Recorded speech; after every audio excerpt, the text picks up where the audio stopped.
The beautiful wife of the chaebol, wearing a robe, was on a phone call. She was stunned when she saw that strangers broke into the house and held the chaebol hostage. One of them injected poison into the chaebol's body, while another went to check if anyone else was in the house. Before long, the chaebol died, and the gangsters used flour to fake the symptoms of a medical emergency. Just as they were about to leave, a woman suddenly walked into the room, leading to the scene at the beginning. After dealing with the woman, they changed into prison uniforms and casually covered their car before swaggering back into prison. When the police arrived at the crime scene, they initially concluded that the chaebol had died from heart failure. The chaebol had been summoned by prosecutors for tax evasion, but secretly escaped before the interrogation. Meanwhile, a notorious prisoner named Park Man-tae arrived at the prison. Unlike others who wore white badges, his was yellow, signifying he was a high-risk individual. As soon as he arrived, he caused trouble. However, this troublemaker quickly became a target of other inmates. Man-tae was beaten by a group of prisoners until they were exhausted. Then, one inmate urinated on him, stuffing someone's underwear into his mouth, which muffled his sarcastic remarks about the size of the assailant. Curiously, someone removed the gag, only for Man-tae to bite off Chung-gi's ear. Guards arrived to find Man-tae threatening Chung-gi with a fluorescent light fixture at his throat, demanding to see the warden. Left with no choice, brought him to the office. Arrogant, Man-tae demanded a better cell. The warden remained expressionless. Shortly after, a group of inmates approached to settle scores. They dragged him to the workshop, where the prison leader, a man in a special jersey known as No One, appeared. A simple look from him was enough for others to pin Man-tae down, preparing to cut his arm off using the high-speed gear. As the gear descended, the defiant Man-tae finally showed fear. Although his arm was spared, he was sent to solitary confinement for fighting and damaging property. Through a guard, Man-tae learned that No One was the most powerful figure in the prison. Even the warden worked for him, and many guards were in his pocket. Offending him could lead to severe consequences, such as losing one's eyes. After 20 days in solitary, Man-tae was released. Chung-gi sought revenge, but Man-tae seized a guard's baton to fight back. Just then, No One intervened, insisting on a one-on-one duel. Man-tae knocked Chung-gi unconscious, earning No One's recognition and a transfer to the VIP cell. The conditions there were far superior: books, cards, face masks, and even meals of soup and 3 dishes. One even had his private office. One day, the warden privately met with Dr. Kim. The warden had risen to power through his alliance with Dr. Kim. The assassination of the chaebol was orchestrated by Dr. Kim. Dr. Kim entrusted them with the next mission to steal blueprints of a building and target a safe. The boss sent out 4 prisoners to break out of jail. They successfully found a large stash of flour. However, during their retreat, the prison driver decided to betray them. The warden, upon learning this, he feared that if the driver were caught by the police, his own secrets would be exposed. Before they could capture the driver, they received news that the head of corrections was coming for an inspection. The head noticed the boss's luxurious and relaxed lifestyle in the bonsai area, finding it highly unusual. The head glared at the boss with fury, deciding to take action to discipline him. The warden panicked and quickly intervened, but the boss remained defiant. Just as tensions escalated, Man-tae barged in. His unexpected appearance deflected all the conflict onto himself. The head cursed a few times in anger and then left, while Man-tae was once again thrown into solitary confinement. Soon after, the boss released him as a gesture of gratitude. In return, the boss allowed Man-tae to choose anything he wanted.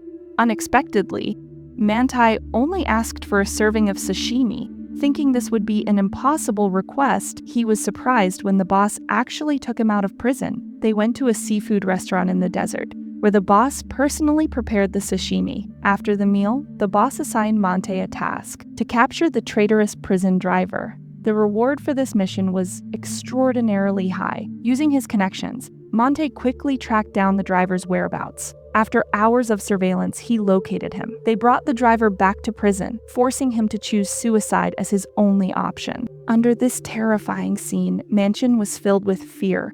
Even with $1 billion in his hands, he couldn't calm his inner terror. However, Mantian soon became one of the boss's core members. The second-in-command, Lao Ma, grew dissatisfied with Mantian and openly challenged him in front of the boss. As a result, the boss reprimanded Lao Ma. Lao Ma began associating with Changji, who had a history of animosity with Mantian. Together, they plotted to overthrow the boss. One day, while the boss was planning activities outside, Tam Tua Jin came to visit. All the prisoners were enjoying a feast. Changji led a group into action, but Mantian, sensing something was wrong, followed quietly. The boss was inspecting items with Dr. Jin.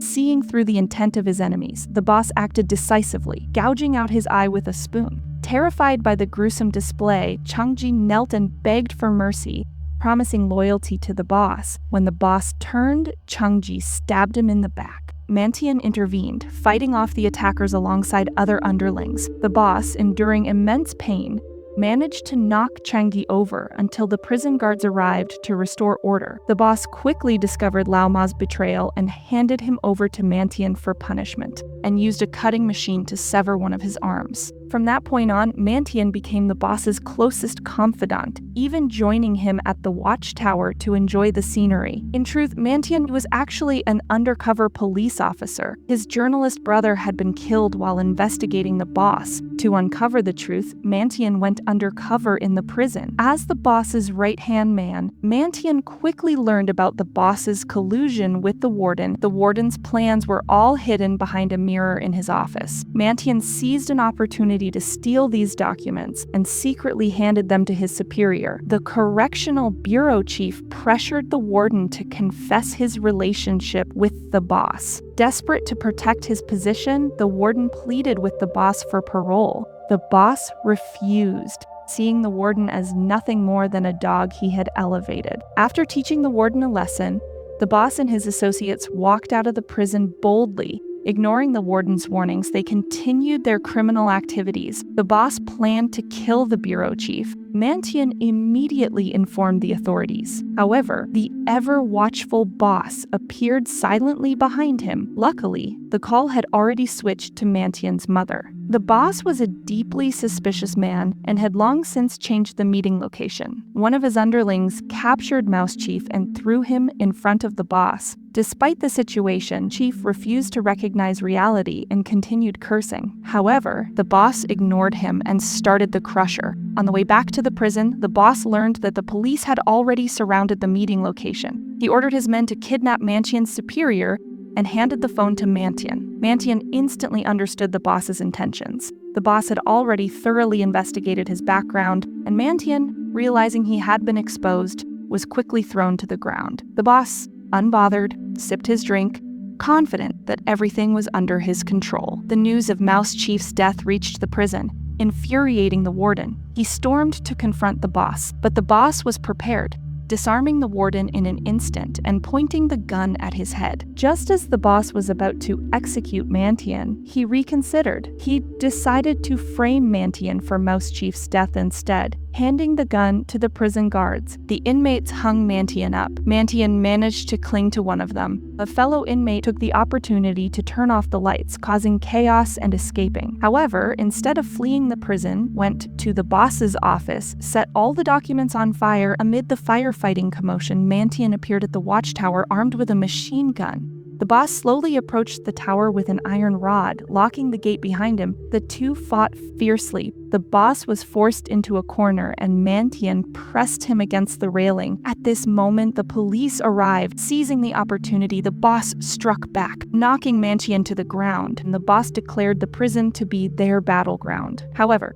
Mantian suddenly counterattacked, repeatedly knocking the boss down. As Mantian was about to deliver the killing blow, a colleague stopped him. The boss launched a surprise attack and pinned Mantian down. Grabbing a crowbar, he prepared to kill Mantian. Red laser sights appeared all over his body. The boss attempted to strike one last time, but was shot dead. Mantian stood over the boss's lifeless body, staring in silence.